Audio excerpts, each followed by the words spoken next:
Good evening, friends. It's my delight to welcome all of you today to a very interesting program, which is to look at the opportunities for students to study in foreign university or universities in GIFT IFSC. All of must be aware about GIFT City.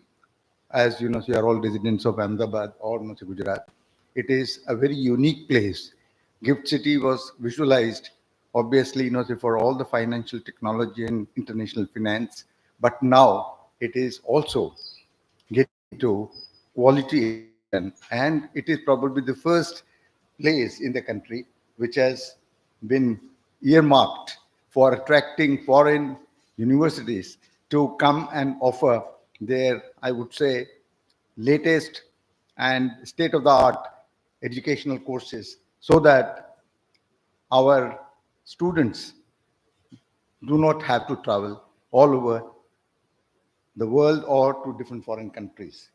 I'm aware that nearly 15 to 20 lakh students go for higher studies. US probably, say attracts around 1.5 to 2 lakhs, and Australia has been attracting close to 1 lakh students every year. Other countries are also favorite destinations, and I would say that the numbers are going up for the simple reason that there is a value that is seen by the students who want to build their careers. I personally think that it's a great initiative that has been taken by Government of India along with Gift City, and it will attract many people who would like to go for value education for the sake of value for money. After all, education is terribly expensive when you go abroad. So Gift City provides a kind of a context and kind of an atmosphere that is going to be appropriate for people who are seeking knowledge, who are seeking qualification, which is going to be appropriate for the, you may say, the future world. With me, I have, got today uh, uh, many celebrities or many experts from this. Mr. Sandeep Saha, he is from Gift City and is the head of IFSC department. And he is the one who is going to coordinate the entire panel discussion today. What? Yeah.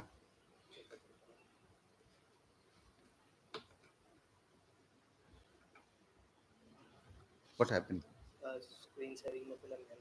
Acha, okay. Yeah. In the panel, we will be having Professor Margaret Topping, who's the Pro Vice Chancellor, Global Engagement, Queen's University, Belfast. She is joining us virtually. Mr. Carl Saldana, he is the Marketing Manager of Deakin University. Mr. Nirmal Kalyani, Campus Director of University of Wollongong here in India. Mr. Akshat Ganeriwala, he is the Manager for Development in IFCA. And obviously, we have got your presence, which will be helping us in the interaction. Professor Margaret Topping has served as Pro Vice Chancellor for Global Engagement at Queen's University Belfast since 2011 and is the lead academic overseeing the university's strategic engagement with Gift City. She is a distinguished academic in the field of French and intellectual communication. Professor uh, Topping brings extensive international experience from previous academic roles at the universities of Oxford, Bangor, and Cardiff. Mr. Carl Saldana is the marketing manager of Deakin University here in Gift City. He is an experienced marketing professional with a decade of expertise spanning telecom, manufacturing, ITES, and higher education sector. Currently spearheading marketing efforts for Deakin University's first international branch campus in Gift City. He specialized in digital marketing, marketing operations, relationship management, and outreach. I outreach. Mr. Nirmay Kalyani, who is the campus director of University of Wollongong, India, originally from Gujarat. He has professional background of 30 years. He developed his expertise in quality and business improvement in Hong Kong, demonstrating leadership in cross-border operations, M&A, and automation. After earning his MBA and MAF, he contributed to the academia at the University of Newcastle.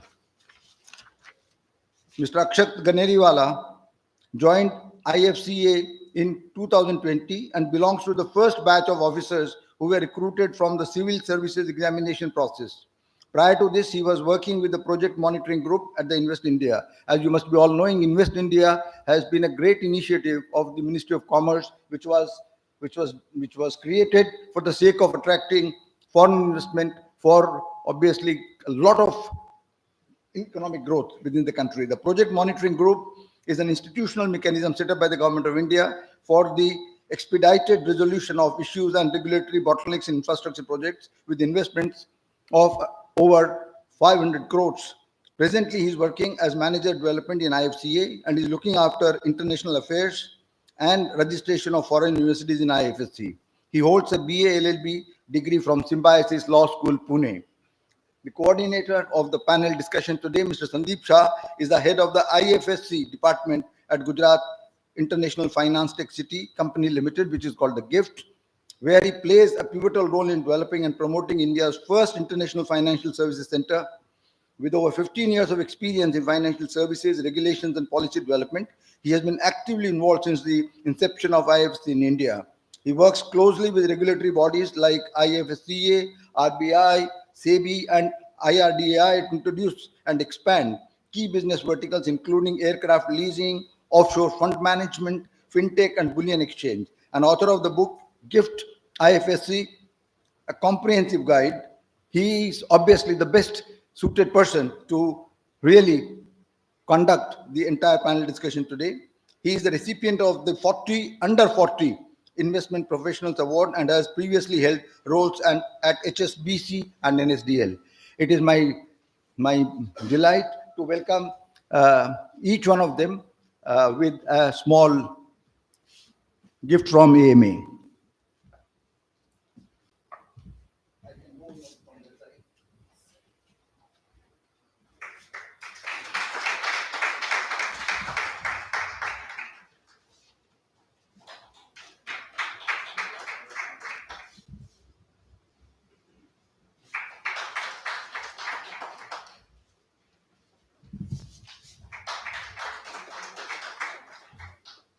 And of course, I wish Mrs. Margaret all the very best to give us complete, I would say, picture of what is being done and how it is going to be good for all of us over here. So with that, I would like to now hand over the mic and the responsibility to Sandeep Shah to carry this particular program forward. Thank you.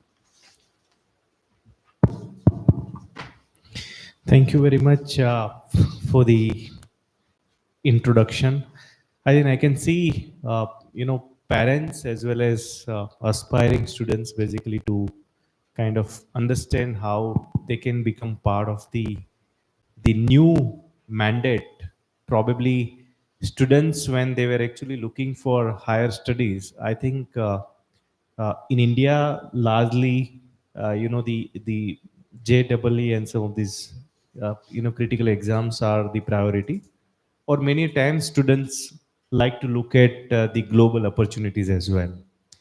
And when they were looking at global opportunities in terms of going abroad, either to Australia, Canada, or US, there are always concerns in the nature of one, uh, getting the right institute to be a part of it. Second, geopolitical tensions. I think the parents largely are concerned about whether the center or the country that my kid is looking at, whether there is a long term commitment or the success that he will get based on the the program that he's choosing. And also there are various financial and economic reasons in terms of deciding those locations. And probably I think India being such a large country, and we realized when we were actually developing international financial services center, so many of our own businesses, whether in the nature of offshore banking, offshore insurance, capital markets, asset management, I think For various reasons, these businesses were carried out through some of the other global centers. And idea was to see how do we onshore the offshore financial activities. And happy to share that with the efforts of Government of India, the IFSC authority, which is the unified regulator in the zone, and Government of Gujarat, Gift City has attracted more than 800 financial and technology institutions today, at Gift. And many of the businesses that Gift City today, attracts in the nature of banking, there are more than 31 banks operating, and the banking asset size is more than $80 billion today. If Gift was not created, this $80 billion was lying in offshore branches of either Indian or foreign banks. Now, that is the strength of the zone or the center that we are going to discuss today, uh, and why it is important to discuss both business as well as the education today. And that's where we have very esteemed panel here. Margaret, we would have loved to have you in person here, but thanks for joining virtually for the session today.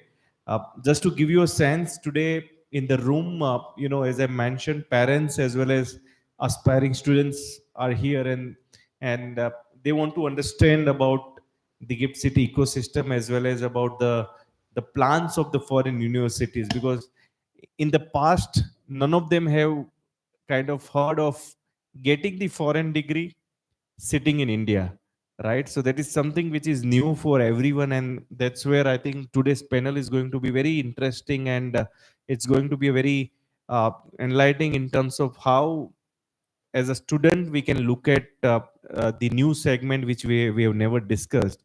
But before we deep dive into the university part of it, I think I'll start with Akshat, from IFSC authority. So in the education world, if you ask any university, they are largely connected with regulators like UGC or AICT. Whenever you look at the advertisement of any university, say in India today, they will always mention that recognized by UGC or licensed by UGC or AICT. But today, probably the universities that we are going to discuss, they are talking of IFSC authority. So you will have to help us understand what has been the thought process of Government of India and the regulator for permitting foreign universities to set up their campus here, because as IFSCA, you are a financial services regulator, and encouraging and inviting foreign universities to be a part of your ecosystem has been a great initiative and steps. So please help us understand in terms of the thought process and idea about bringing the foreign universities in Gift City, and then probably we'll discuss more in detail about how it is different from the other universities and how it is similar to the foreign universities which are already operating in other global centers. So over to you, Akshat. Yeah. At the outset, I would like to thank Ahmedabad Management Association for organizing this session. It's a pleasure to be here, and I think the session theme is extremely critical and important. And because a lot of students are here, so I think for the benefit of all students, that the policy reform of having foreign universities in India's first financial center seems probably a bit unconventional or odd, because essentially Gift is a financial center where you have financial companies, you have technology companies. So how does that integrate with the whole concept of having universities? So let me tell you about the thought process of the government. So what government did was they studied all prominent global financial centers of the world, whether you take Singapore, Hong Kong, London, and all of us realize that these centers thrive not because of concentration of financial institutions. They say they have London has 2,000 financial companies, Hong Kong has 10,000 financial companies, but essentially these centers are thriving and have been successful because of the talent. It is the talent that drives these financial centers. So with that thought process, government was of the view that Gift, if it has to become a prominent global financial center, we need continuous supply of quality talent. And with that intent and objective, this policy, progressive policy reform, was sort of implemented. And another aspect is that, as many of you may be aware, that we are really at the cusp of a very transformative journey. Every day we hear in the newspapers, we are the fifth largest economy. Prime Minister set a goal of, Viksit Bharat 2047. You'll be surprised, 50% of the Indian population is students and youth, so below 30 years of age. Now, to have this to inculcate capacities and enhance productivities, skilling and education investment in skilling and education is extremely critical. So with that thought process, government, because GIFT is a free zone or a special economic zone, in its wisdom thought that they should permit foreign universities here. What foreign universities bring on the table is international curriculum, international pedagogy, international faculty. I think why Indians want to pursue education abroad principally is, apart from, you say, better career prospects and immigration sort of potential, is that these, at least the top universities in the world, they have top faculty, and faculty is a very scarce resource. I mean, Harvard and Stanford are what they are because of the faculty that they have. So these foreign universities, now we already have 4 universities, 2 are up and running. 2 will be, Margaret would be able to tell us better when Queens will become operational. So in the next about 2-3 years, we should have half a dozen foreign universities. So they will bring their own faculty. They will bring their own curriculum. So I think that will enhance the overall competitiveness of the Indian higher education ecosystem as well. So I think that was the entire thought process of the government. No, great. I think probably we are seeing the results of these initiatives because till recently, I think students have been trying for years to kind of become part of some of these global universities, and they spend a lot of time, efforts, as well as money to kind of become part of some of these universities that we are going to discuss today. Now I'll come to so probably by now you would have realized that the financial center in GIFT City is like a deemed foreign territory where financial institutions as well as the education institutes, they are as good as having their offices or campuses in the offshore territory. So technically, when you see HSBC or a Standard Chartered Bank or even say ICICI Bank or a Kotak Bank in the IFSC GIFT City, they are not branches like say branches in Ahmedabad or Mumbai or any other location.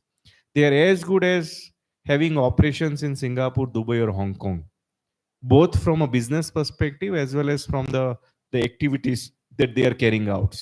So they deal in dollars, they don't deal in rupee, they deal with foreign clients, and they also get certain tax incentives basically at par with some of the other global jurisdictions. And similarly, as Akshat mentioned, the IFSC authority has come up with the kind of a guidelines, and I think he'll speak more about the regulations in terms of how it is different from a normal university regulations. And using that regulations, the universities have started coming in. This is the first year of the universities where they've already launched certain programs, and we are fortunate to have 2 such universities from Australia here today, which have started their campuses already, and the university from UK, which has all recently got the approval. Margaret is going to discuss about their plans very shortly about the UK university, how you can become part of the UK university. Now, Carl, I'll come to you because you were the first university to establish the campus, and I still remember, the event where Australian Prime Minister and Indian Prime Minister came to kind of launch this first campus, right? And probably it would be good for all of us to kind of understand. Students, I think in Gujarat, have generally aspired to go to Australia and become part of some of these universities, including Deakin University. And I'm sure Indian students in your Australia campus, you've seen the trend and how they are becoming part of your university in Australia. But this time you actually come closer to the students' home place, right? I think Deakin University establishing, and I think I understand this is the first overseas campus for you outside Australia. Yes, it is. Right, set up directly in GIFT City. Again, we as a Gujarat, we should also be proud, basically, that the first Australian overseas campus of Deakin University is established in Gujarat at GIFT City. Now, what is the difference between, say, studying in, say, Deakin University, Australia, and Deakin University in GIFT City? And if you can help us understand your journey of establishing the campus here, and then probably we'll discuss more in detail about the experience of students and the kind of faculties that you have. But probably a first very instant, basics about the Deakin University in GIFT City. Yeah. So when the NEP was launched and when that thought process from the Honorable Finance Minister came that, universities can set up, from that thought till setting up the campus, 18 months. So we set up a campus from a thought process to a physical building and launching it within 18 months. And that's thanks to IFSC and GIFT for all their support. Within 9 months, the structure came up physically. Our aim to start the campus in India was with the thought process in India, with India, for India. So when we launched our campus here, our thought process was with this tagline, in India, with India, for India. We've been in India for the past 30 years, but it has been majorly research tie-ups with eminent universities, institutions, sending students from India to our campuses in Australia. And yes, we have 4 campuses in Victoria, in Australia itself. This is our first international campus and 5th one in India. The reason we chose India is because huge diaspora of our students are from India that study in Australia. As a marketing person, there are 3 major reasons. We did a short study and we understood 3 major reasons Indian students have when they're choosing their higher education. It's fees, first of all, above anything. The quality of education, the type of accreditation the program has, the relevance it has. And third, the outcomes that the program can give. Now, keeping that in mind, the first thing we did was we started these programs at half the cost than what we would offer in Australia. So that takes away a huge chunk of financial responsibility a student would have. Second is, both are different ecosystems, both have a different driving factor, Australia and India. The aim is a student who does not want to leave their home country. What for them? Someone wants an international education, but the constraint is, I do not want to leave my parents, I do not want to leave my siblings, I do not want to leave the social structure I have. What do I do in that sense? That is where we came in. And with that is what we brought a highly accredited course relevant to the ecosystem. These programs match with the ecosystem within GIFT and within India. So the 2 programs we've launched are emerging tech programs, a master's in cybersecurity and a master's in business analytics. So these 2 programs are poised to give them a high, relevance when they go out after doing these programs, because India is at a digitalization curve. So both these skill sets are going to be very critical when the country reaches those capacities. So that's the thought behind starting these 2 programs and coming into GIFT City and Gujarat and India, first of all. Thanks. So I think, as you you can make out, the programs are largely master's program to start with.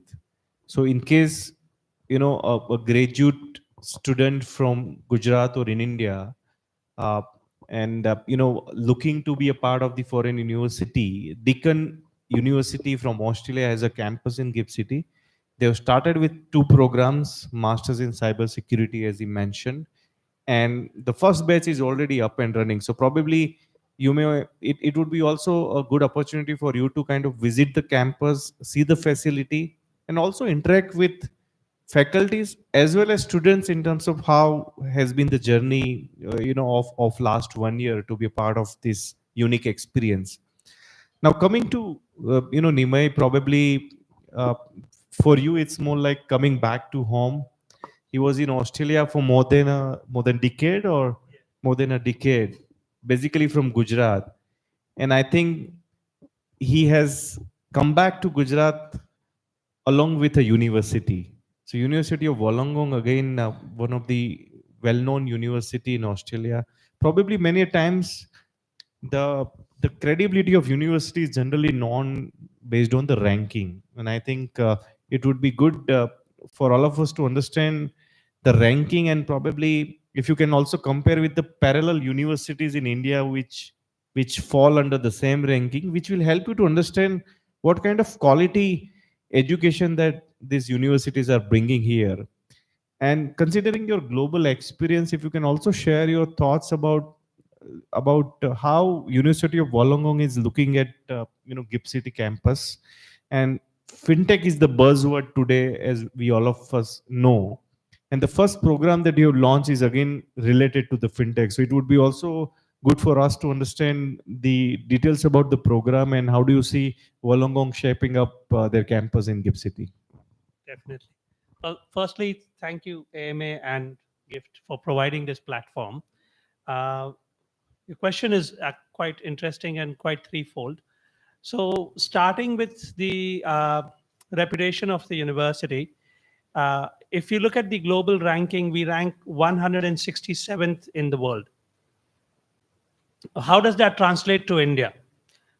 In India, if you consider the same ranking system, IIT Mumbai ranks number 1, IIT Delhi ranks number 2, and then it's us.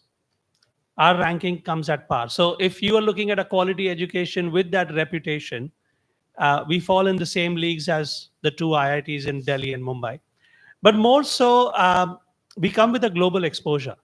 So as he rightly said, I've come back from Australia, but then how does that translate into a classroom?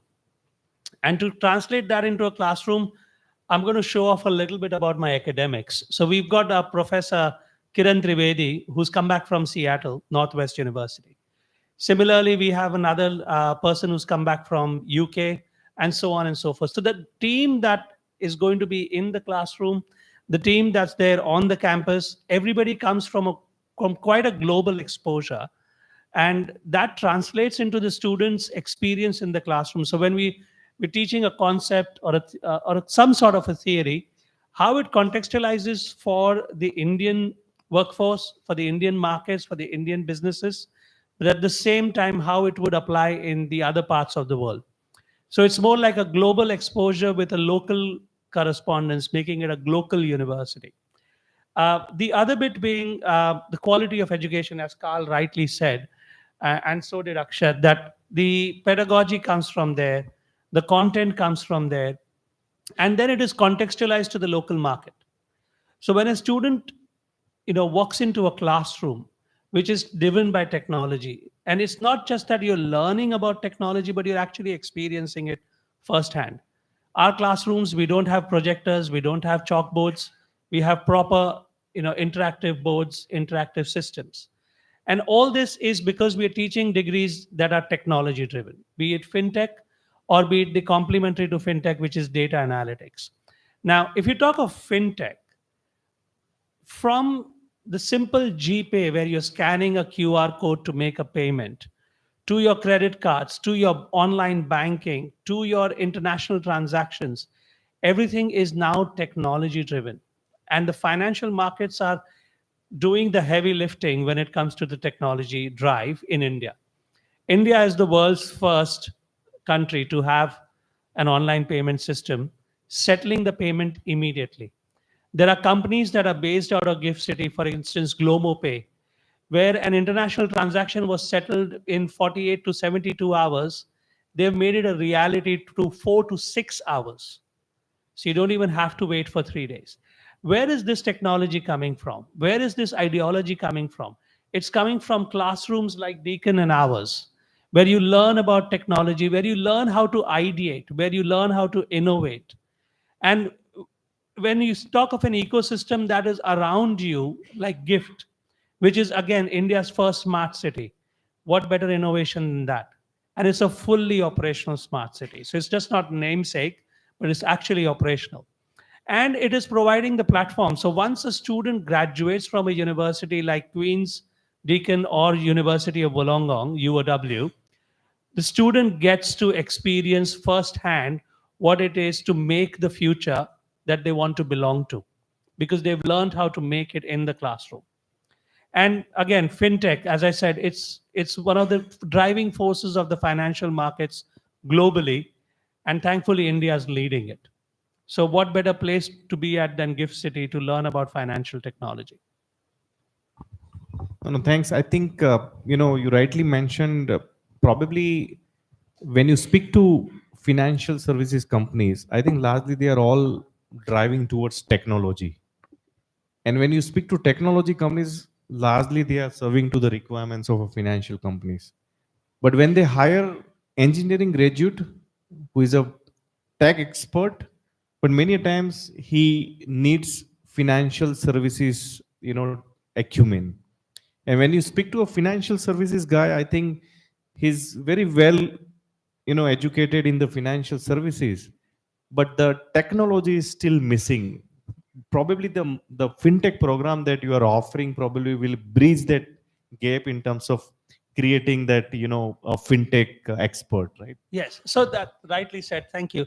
So our financial technology program, which is the Masters in FinTech and the Masters in Data Analytics, both these programs are designed in such a fashion that if you have absolutely no background of finance, data analytics, or technology, you can still very comfortably walk into the program, because the initial few core subject areas that you study are foundational building.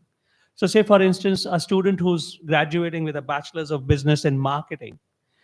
Marketing, again, is being driven by data analytics. They can walk into our data analytics program.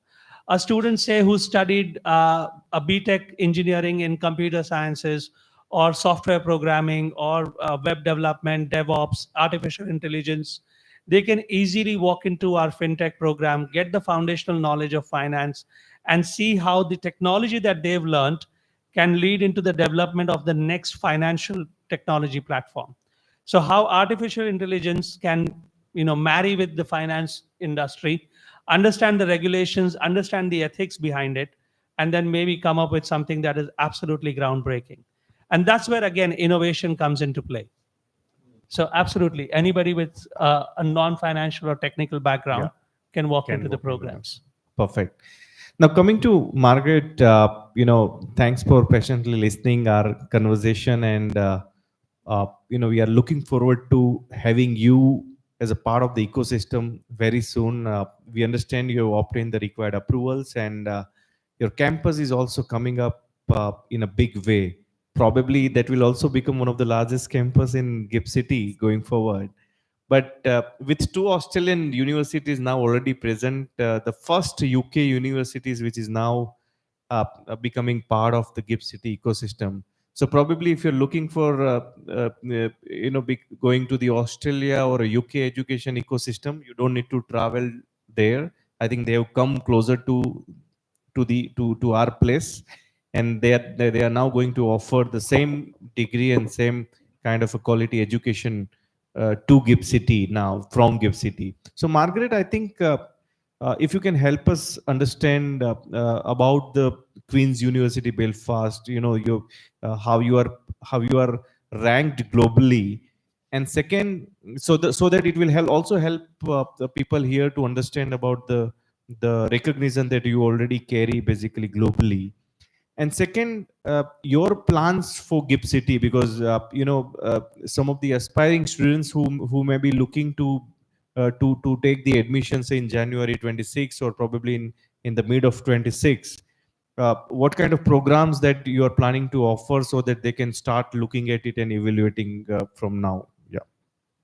Right. Thank you very much, Sandeep. And hello, everyone. I'm delighted to be joining you, albeit virtually.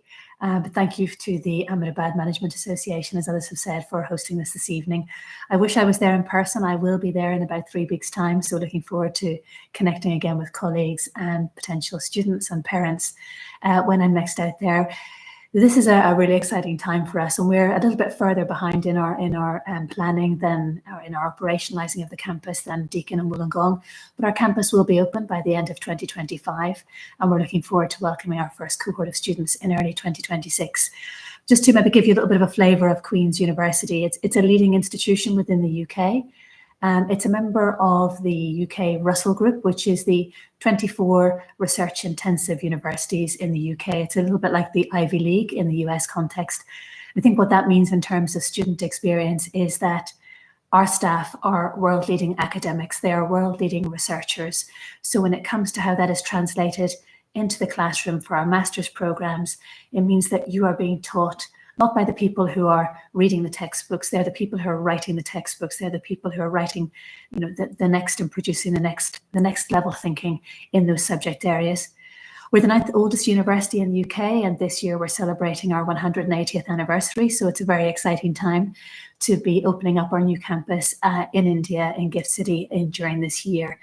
Just in terms of our ranking, yes, Nime mentioned the QS World University rankings. We are ranked 206 overall in the QS, with 21 subject areas within the top 200. Our top ranking school is pharmacy, which is 19 in the world. And we're very excited about developing our footprint in Gift City and in Gujarat and engaging with wider industry there in some of those areas. In terms of the subject areas that will be very core to Gift City, we're ranked 5th in the UK for accounting and finance, 3rd for construction, surveying and planning.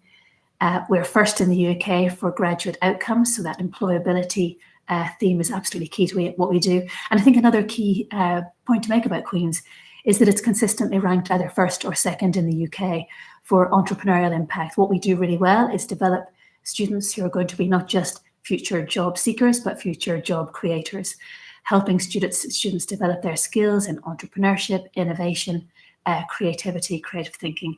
So we bring all of that to Gift City, and we're very, very excited to be doing that later this year. As Sandip said, it's going to be a big campus. We will be opening a 10-story building later this year, all of which will be dedicated to Queen's and our future plans. And our plans start with master's programs in the first instance. But what we want to do beyond that is develop into PhD opportunities, to industry engagement, to creating opportunities to support commercialization, spin-out culture, and so on. And that will be absolutely critical in our collaborations with people in other universities and more widely in business. Our programs, like those at Deakin and Wollongong, are so focused on future-ready skills. It is about defining what industry needs for the future and responding to those talent pipeline needs. So we are initially launching 4 full-time master's programs, and those are 1-year master's programs. And 2 more coming on later in the year in 2026. So our full portfolio will include MSc Finance, Financial Analytics, Business Analytics, Construction Project Management, and then slightly later, AI for Business and AI. So our Artificial Intelligence program is delivered by our School of Computer Science, so very technologically focused. Our AI for Business is very much focused on those questions of how all of the businesses that are now being transformed by AI, how do they engage with that ethically? How do they create appropriate governance? How do they use that in ways that are appropriate and trustworthy in their businesses? So very exciting time. We are, in terms of our sort of strategy and how we want to engage in Gift City, this is a really significant investment for us. As has been mentioned, we are setting up a big campus. We want to have a real impact through partnership in Gift City and the wider region. And what we want to do, as Deakin and Wollongong doing, is providing world-class educational opportunities. And we do that through providing research-led teaching. As I said, that Russell Group context is what ensures that we have staff who are absolutely the leading thinkers in the disciplines. So, for example, we have our colleagues who are world leaders in artificial intelligence, in cybersecurity. It's their research that defines the programs that we are offering. And those programs are also co-designed with our industry partners. So we're looking at the highest quality level of education, and employability is also going to be absolutely core to what we do. So embedded in those 1-year master's programs are, as Nime was saying, localized case studies, engagement with local industry. But what we also try to do at Queen's, and this is, I think, one of the reasons why we are ranked #1 in the UK for those graduate outcomes, is to offer our students not just those master's programs, but also an additional professional qualification, which we built in for all of our students, offered to all of our students, which is a Chartered Management Institute qualification in strategic leadership and project management. So all of our Gift City students will get that, that'll be offered to them, and that gives them those high-level leadership, problem solving, project management, communication skills that will really help them to stand out to employers. My previous role before this one was establishing our graduate school at Queen's. And what we said at Queen's is, it's not enough for students to have subject skills. We need to develop them as thinkers, as leaders, as communicators, as innovators. We don't know what the future holds. It's so constantly changing with technology that we have to create people who are adaptable. And part of what we do through that Chartered Management Institute qualification is create those future disruptive thinkers who are ready to adapt and flex with whatever happens. So alongside their master's, students will get that professional accreditation. And then we continue to look after our students, as other universities will do after graduation. We already have a well-established graduate career service in India. We have a team in India who already support our students who are based in Belfast from India, who go back home and are looking for employment. So we're already working very hard at creating those interactions with employers in Gift City and beyond. And what we're also hoping to do, just to create that standout international experience, is to give students who are based in Gift City the opportunity perhaps to come to Belfast for a month to have a summer school leadership training, engagement with industry here, so that they are developing really those truly global citizenship characteristics that will really make them stand out internationally wherever they want. And as I said, our plan after our first iteration, our first master's programs coming through, we want to develop that research culture with PhD students, with innovation, commercialization of research. So at the moment, we're standing up our team. We have appointed a leading academic from within Queen's currently to be our new dean. And we have just this week launched a global campaign to recruit the best quality talent from across the world to come and deliver the experience that is absolutely equivalent to the one that is offered here in Belfast. So academics who are PhD trained, who have long teaching experience, who are research active, and who are bringing that real quality to the table here. I should probably stop, but that gives you a little bit of a flavour of what we're hoping to achieve in Gift City. Thanks, Margaret. I think it gives kind of a clear understanding of your larger plans for India and for Gift City. And I think we all are very excited to see the campus coming up. I think 10th floor you mentioned, which is going to be, yes, which is going to be become one of the plans today. It's very exciting. Absolutely, yeah. Which is going to be like one of the largest campus in Gift City for a university, and the kind of programs that you mentioned, I think they are all very well, and if you look at the Gujarat strength, I think, I'm not sure if you're aware, but Gujarat is known for the entrepreneurship. And you mentioned about creating the job creators, not only the job seekers. I think it definitely matches with the Gujarat's strength in terms of creating the right kind of entrepreneurs in the state. Now, probably Akshat, coming back to you, many times parents and students have questions. They have been kind of, they are used to the degrees coming from the UGC recognized universities. And they have a question whether the degree that they will get is recognized by the government, right? Because ultimately it's important that when they pass out from the university, they should be able to become part of the professional journey, and the degree should be well recognized. So being a regulator, your comments in terms of how do you see the recognition of the degrees offered by these foreign universities? That is question number one. And number two, while 3 universities we are there with us today, how do you see the attractions from the other foreign universities that with whom you are, I'm sure you are interacting with?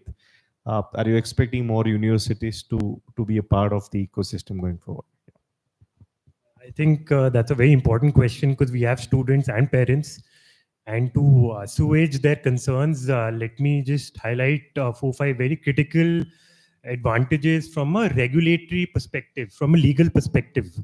So when this project was announced in the budget, the first question we internally discussed was that we are a financial regulator, very similar to the Reserve Bank of India or SEBI, or if somebody's from insurance background, IRDAI. Then how can we regulate universities? So that was the first question that we sort of internally deliberated. And the thought process, then we further delved into that whether we should reinvent the wheel and ask universities to, or at least from our perspective, our regulations should be very prescriptive, and nitty-gritties also we should specify, or we should have a broad sort of just specify the terms and conditions and let the universities run on autonomous basis, because all foreign universities thrive on autonomy. So once the regulations were then drafted, we incorporated 4 or 5 very critical components, which includes even the recognition aspect that Sandeep ji just mentioned. So the first is that we have kept a very stringent eligibility criteria for universities. That means no fly by the night kind of university can come to GIFT. Only top 500 in QS World Universities ranking or subject ranking. So that is the main filter. So that naturally will attract only the best universities of the world. Secondly, these lectures or delivery mode has to be physical. So these are classroom teaching. It's a classroom face-to-face teaching. It's not online mode. Third, the degree has to be identical to what the degree they would have otherwise imparted if these degrees were if these courses were conducted in their home campus. So same recognition. And in terms of equivalence, this again is a very important point, because often Indian students go overseas to study, and when they come back, then they have to approach AIU, which is the body in Government of India, for equivalence. Now, what we have done is that at least for universities from UK and Australia, so both our governments have signed mutual recognition agreements. By virtue of that, all universities from Australia and UK will have recognition and equivalence in India, and every student individually does not have to go to AIU for recognition. So what that simply means is, once you get a Deakin or a Wollongong degree, it will be equivalent to a degree obtained from an Indian university. And for your government exams or higher education in central and state government universities, those universities would be recognized, qualification would be recognized. So these are, I think, 4 or 5 factors. And one important factor, I think, which all of you should keep in mind is that the price point, because we have often seen that, parents take a lot of loans when they want to send their children abroad for higher education. So what we've done, while as a regulator, we have not mandated any prescription as to how much the universities can charge. But so far, what we have seen is that the price point is very competitive. And therefore, for an Indian student to get a foreign qualification at a very affordable price is now a reality through GIFT City. I think this is an opportunity which should not be missed. Obviously, the ecosystem is growing, but over the course of, I think, next 2-3 years, because these are the first batches, this is for the first time in the country. I don't know if all of you are aware. In India, since the last 70 years, this foreign universities that standalone campuses have never been allowed. Now, only last year, UGC has also allowed in domestic India. That is part of larger liberalization agenda. But first university on standalone basis were only permitted in GIFT City in India. So I think that's a very big and progressive policy announcement. So everybody should really consider. And in terms of the new universities that we are sort of speaking to, some universities they've already declared in public domain. So I can mention that here. University of Surrey, again, that's another university which would be applying to us very shortly. Again, it's a top quality university. I mean, it has a very good ranking in QS. So we'll have 2 Australian universities and 3 UK universities. Queen's Margaret is already here. Another UK university that we have given approval to is Coventry. And Coventry is again a very reputed university in terms of Indian students. A lot of Indian students travel to the UK to get their qualifications from Coventry. They've also been granted in principle approval probably. And interestingly, they will be commencing with undergraduate courses. So if anybody from, your family or your friends, they're looking at, foreign opportunities at an undergraduate level, probably GIFT can be a very good, compelling, proposition.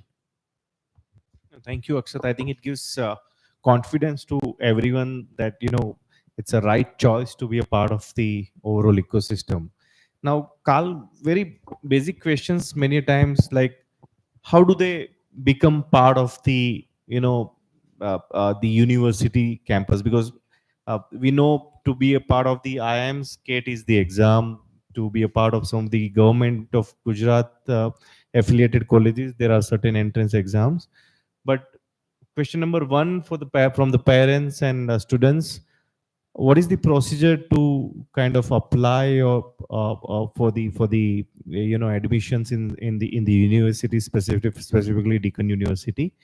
What kind of process that you undertake? Because I understand you also have a very detailed laid out process in terms of identifying and shortlisting the students. And the third about the campus facility, whether it is mandatory for the students to reside there basically in the campus, or and what is the current strength in terms of whether they have been appointed from Gujarat or outside Gujarat? Some numbers if you can highlight here. So I'll first talk about the first cohort that we had. So July 24 is when we started our first batch, 43 students.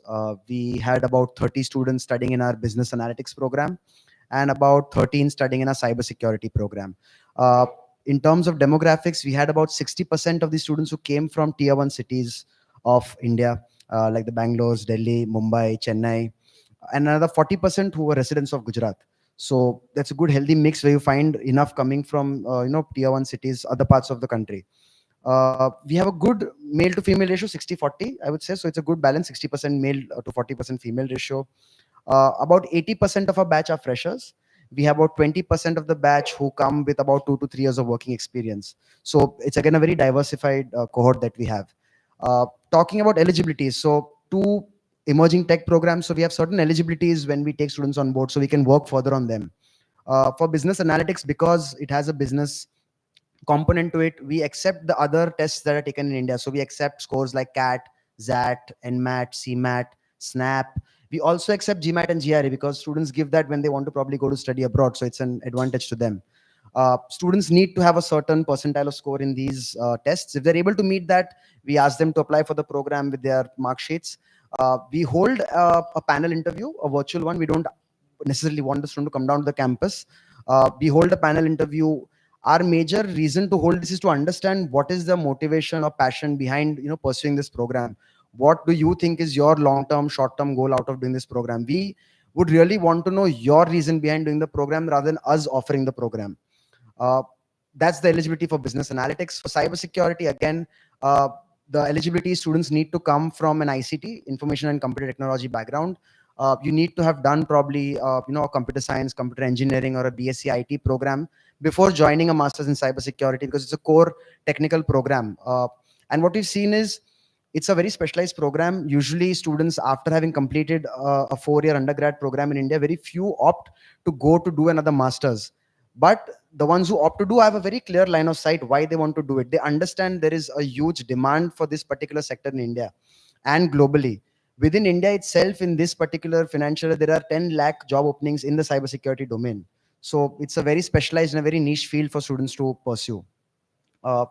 That's from an eligibility perspective. In terms of contacting the campus, we have regular open days on the campus. We do open campus tours. So feel free to walk down to the campus whenever you're free, probably somewhere between 9 to 5. We'll be happy to show you all the campus, the infra. So because it's Deakin's newest campus, most of the infra on campus is state of the art. All the hardware is state of the art. Our cybersecurity lab, unmatched. We have a business analytics lab separately as well. Multiple classrooms, library, open spaces. And talking from a curriculum perspective, what's unique about the curriculums that we teach as international universities is at Deakin, for example, if a student has a lecture on a certain day, they sit for a 1.5 hour theoretical session, and it's immediately topped by a 1.5 hour to 2 hour practical session in the lab. So on that very same day, you get the chance of practically applying what you've theoretically learned in the classroom. So the absorption rate is higher. We give a lot of importance to a balanced approach towards teaching, which is enough of classroom teaching and practical learning, hands-on. So that's how we've approached, and our students have now almost completed a year. Thanks to the ecosystem at GIFT City, a lot of our students are already doing short-term projects with companies within GIFT City. So they are doing, solving problem statements for companies that are into consulting, into IT, into finance. into alternate investment funds. So they are getting a real-time opportunity to collaborate with these companies before they go to do their internship. So by the time when they'll approach an internship or a placement, they already have a sense of what's expected out of them when they hit ground zero. Thanks. Thanks. So I think we consider it as an open invitation from Deakin It is. University. So please come down to the campus. We'd be happy to give you all a campus tour.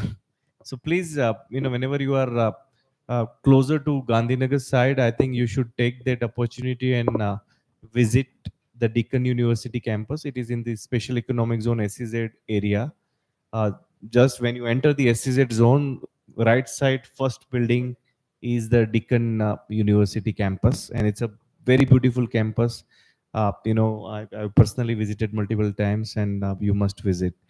Nimai, I think whenever parents or kids decide to be a part of a particular university or campus, and specifically when we are talking of foreign university, they would also expect to have a global culture to experience with, right? Because when they want to become part of Australian university, they would also expect to have some global exposure or a global culture to be associated with. And that's where if you can also give us a sense in terms of how University of Wollongong is ensuring that the students, when they are becoming part of it, will also enjoy the similar experience or the exposure that you generally give it in your home campus.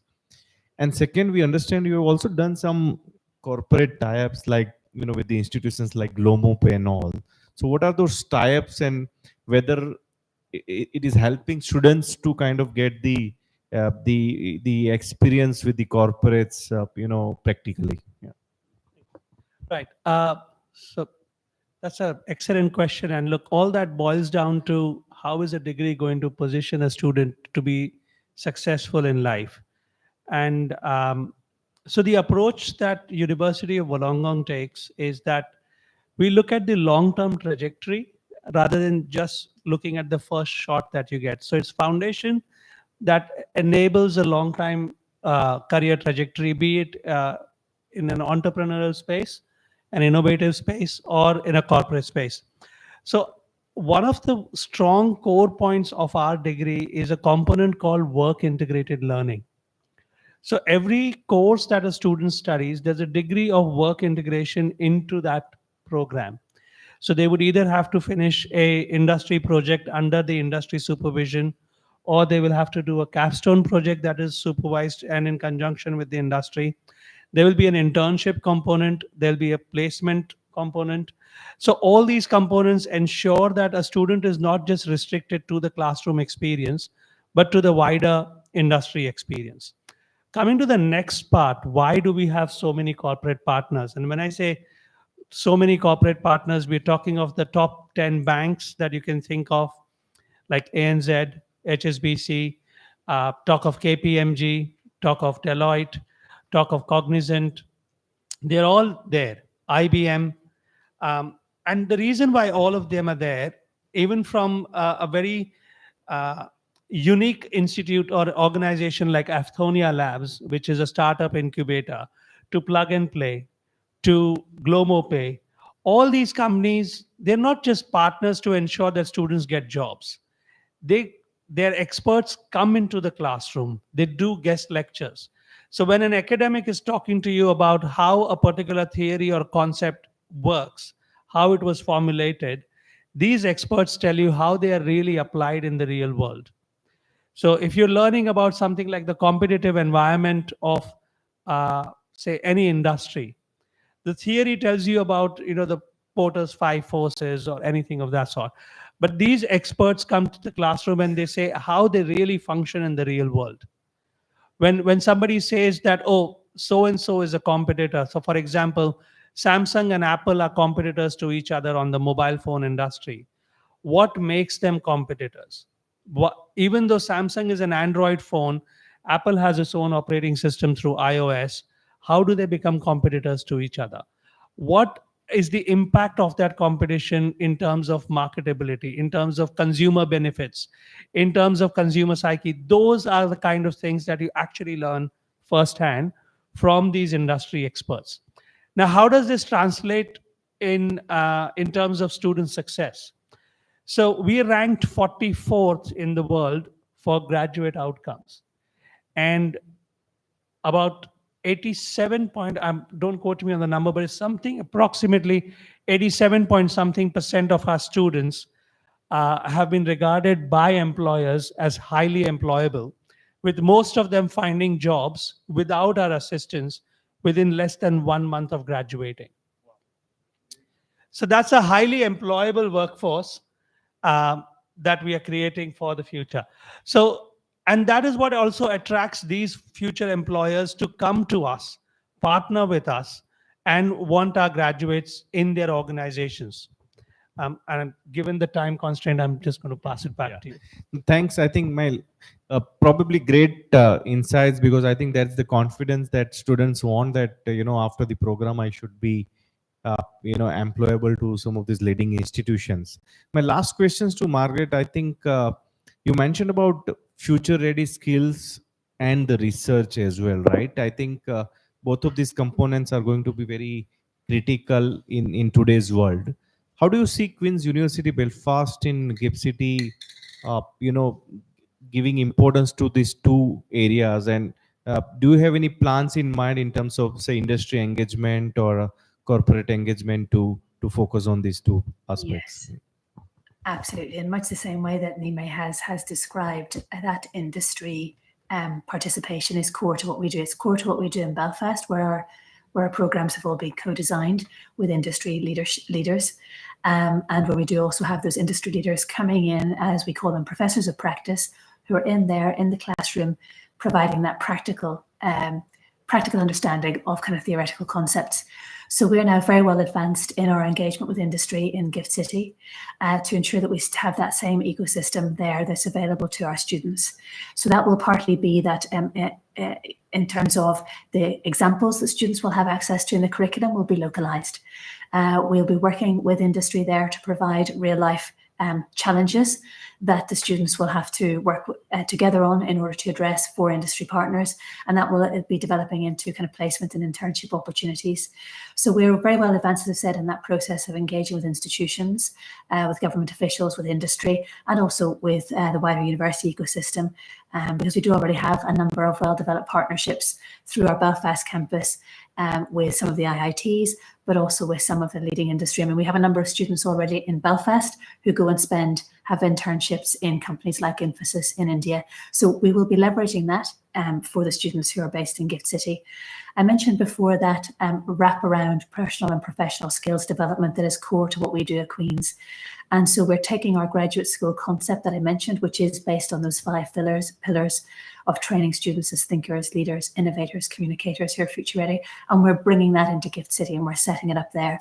And that will be through that Chartered Management Institute program. And part of that involves industry coming to us and saying, here's a challenge we face, let your students come up with solutions for us. So that will be offered, as I said, to every student.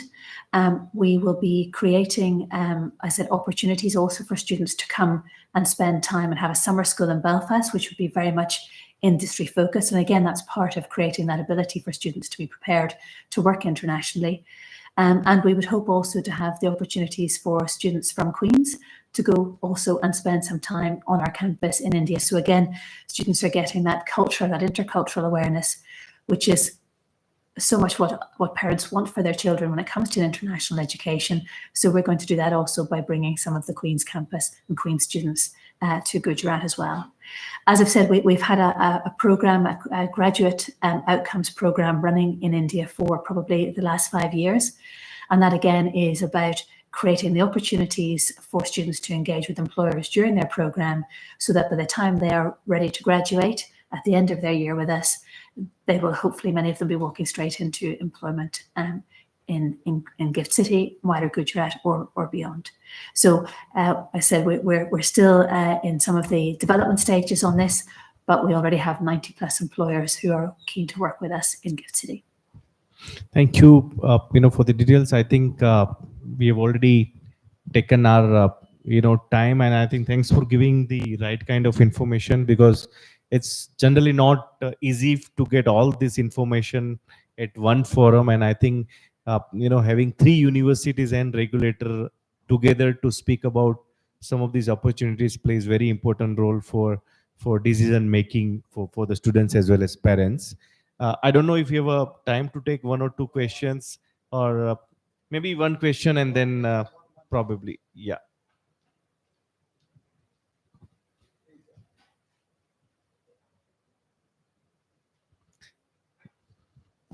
You can share it there, I think. Hello. Hello.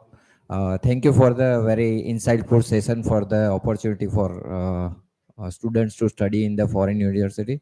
You talk about everything about the opportunity, the study, the whole university as a practical knowledge. The lastly, you discuss about the employability. But I want to know one more thing.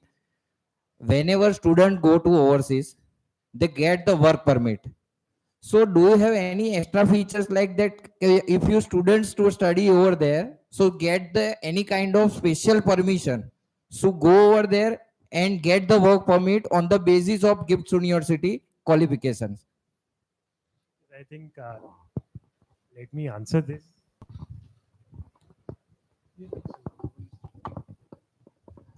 That during a consultation process, and in some of the seminars, we often get this question that will we get the OPT, the optional practical training visa, that otherwise that you get probably in the UK, in the US for masters it's 2 years, for undergrad I think it's 1.5 years, or Australia similarly.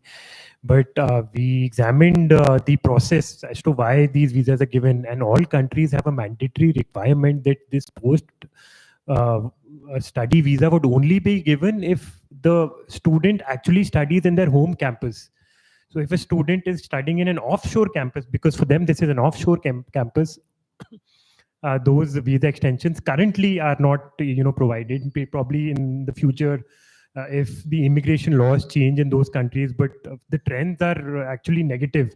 We are seeing tightening of the immigration policy rather than liberalization. But I think one other point that I should highlight here is that now the opportunities in India, right now the tide has sort of reversed. So the employment opportunities are in GIFT, they're in India. So if you get a foreign award in GIFT City, I think there are ample of opportunities, employment opportunities that you can sort of explore within the country itself.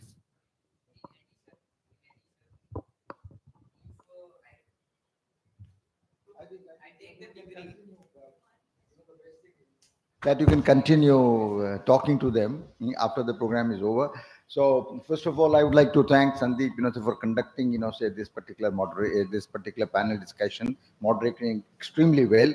And I think all the people who are here today have got complete idea. First of all, having a foreign university in GIFT City itself is a very innovative idea. And we know the benefits. I don't have to enumerate. It's a win-win. I mean, at a much lower cost, you're getting quality. Absolutely, I would say, latest, education through a proper pedagogy, which is very important. Kind of, maybe a physical education, not an online, and that, being delivered by best of the faculty members, resulting into a kind of a degree or certification or a diploma which is recognized all over the world, and it is equivalent to the respective universities, which, as you know very well, are amongst say probably the best that we have in the country. I mean, like say Wollongong, they could be say equivalent number 3, say maybe number 1 IIT Mumbai, IIT Delhi. After that, so you come to that. Queen's University is again the very recognized university from UK, and likewise Deakin's, say. So all the universities are the wonderful universities, and I'm glad that there is a filter that has been put to allow only the best of the say 500 universities in the world to think of say coming and establishing. I think this particular movement of the government of India is going to set a higher standard, and I guess say this will be resulting into many other universities coming either to GIFT City, or tomorrow government of India may open up another place which is going to be for similar kind of courses, or under the NEP, new education policy government of India has got, wherein even the domestic universities may be given that. I personally think that one of the distinguishing features amongst these universities operating in Gift City and the Indian universities is the level of control, the autonomy.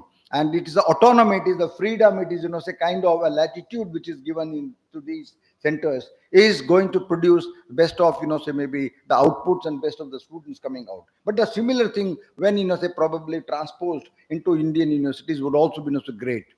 A benefit that I see for the country is foreign exchange saving. I mean, whether we like it or not, I mean, a student going to the US is spending close to 50, 60, $70,000. That is only for, the tuition part. There's a lot more, say, money that, say, the parents and others have to spend when they have to go and see. So win-win, on the foreign exchange, you have the best of, India. Many people don't want, to go outside. They would like to, to have, their own, the connectivity, social connectivity here in India. So all those benefits are there. And I personally think, first of all, Government of India and IFSC, they have done a great job for setting a kind of a high standard of such an effort. And I think it will be very successful. I can only recall and tell you that when Ahmedabad was set up, in the first year, there were 60 students, going back to 64, 65. But today, if you look at the IMA graduates, I see a bright future of the similar kind when it comes to these universities, and really compliment, say, each one of them. Margaret, say, from Belfast, Queen's University, Mr. Kalyani, say, from Wollongong, and Carl Saldana from Deakins, to give us such a wonderful exposition on what their plans are. They are really top class plans, and we have to see that Ahmedabad, Gujarat, and India benefits from this. It's a win-win for everybody. Knowledge is brought by them. Knowledge, is, being, maybe, delivered, to the people here, and it's up to us to take it forward. And to answer your question, I mean, bright students coming out of these places will be able to get, obviously, H1 visa or other visas very comfortably, like even Parul University is able to get. So I think, say, all the very best to Gift initiative. All the very, the best to all of you, who are desiring of getting into that. And first and lastly, thanks to AMA for bringing this kind of a bright and beautiful panel. And Margaret joining from Belfast, and I think we are in for a very, very good innings when it comes to foreign education of foreign universities on the Indian soil in Gift City. Thank you very much.